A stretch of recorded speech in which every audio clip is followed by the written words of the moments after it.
ნერვიულო.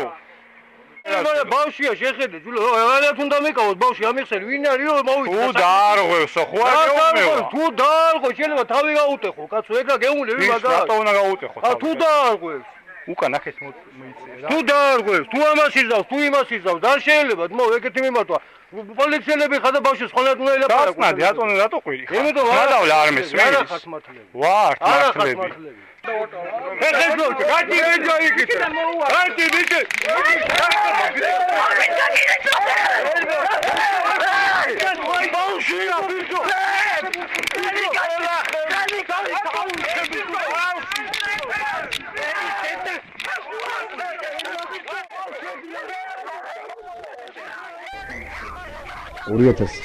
წლის 17 ივნის დაახლოებით 22 საათზე და 22 საათი ქალაქში მუსხელისწყლის ქუჩაზე მოხდა ინციდენტი, კერძოდ პატრულის თანამშრომლებმა არასრულწლოვან ბავშვებს, რომელიც თამაშობდნენ იდგნენ თავიანთ სახლის წინ, მოსთხოვეს ჯიბეების ამოტრიალება.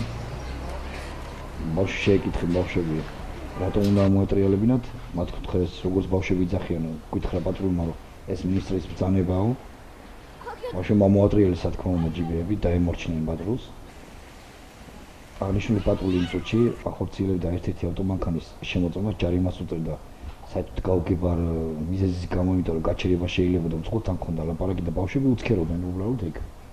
და აი იმ შემთხვევაში გადმოერთო პატრული არასრულწლოვანებზე, მოსთხოვა ჯიბეების ამოტრიალება, საინტერესო ახალი ის დაამკვიდრა ჩვენმა პატრულმა ჯიბეების ამოტრიალება. და როდესაც ნახეს რომ არაფერი ქონდათ, გააგრძელეს მანქანის დათვალიერება, ბავშვები რა თქმა უნდა იქ იყვნენ ახლო და უთხრეს წასულიყვნენ თუ არა და დაიჭერდნენ. ბავშვებმა უთხრეს რატომ ხორაფის არ ვაშავებ ჩვენმა. და ამ დროს ერთ-ერთი არასრულწლოვანის მამა გამოვიდა ფლოსტებით საკუთარი სახლიდან. როდესაც გაიგონა რომ მის შვილის მიმართ იყო რომ დაგიჭერთო, შეკითხა რატომ უნდა დაიჭიროთ, ხორაფის არ აშავებენო. პატრული აგრესიულად შემოუტრიალდა და უთხრა ამას არა შენ დაგიჭერო. მე რაღაც უნდა დავიჭო, აი მას მოყვა ის რომ გოჩა ავლოხაშვილი დააკავეს.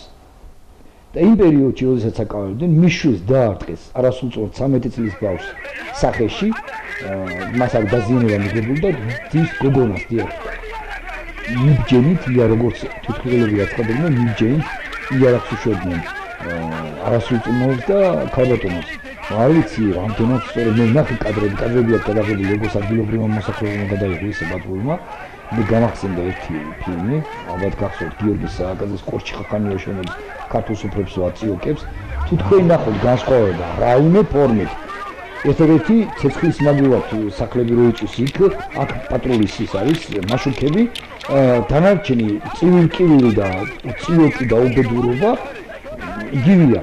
და კითხვა სვავ ჩვენ ვის უპირისპირდება პატრული მოსახლეობას? სასამართლო იყო საერთოდ საოცრება.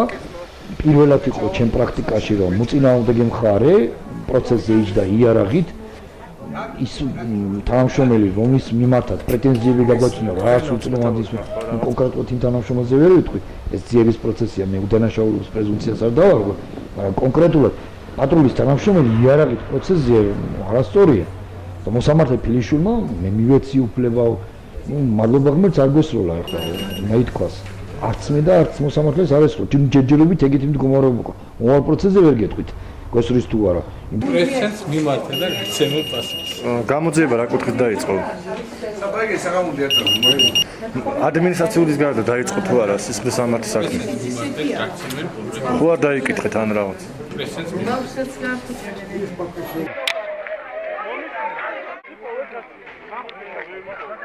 ელექტროშოკი ჩემი დუბინკა დაიკარგა ჩემი ელექტროშოკი დუბინკა დაიკარგა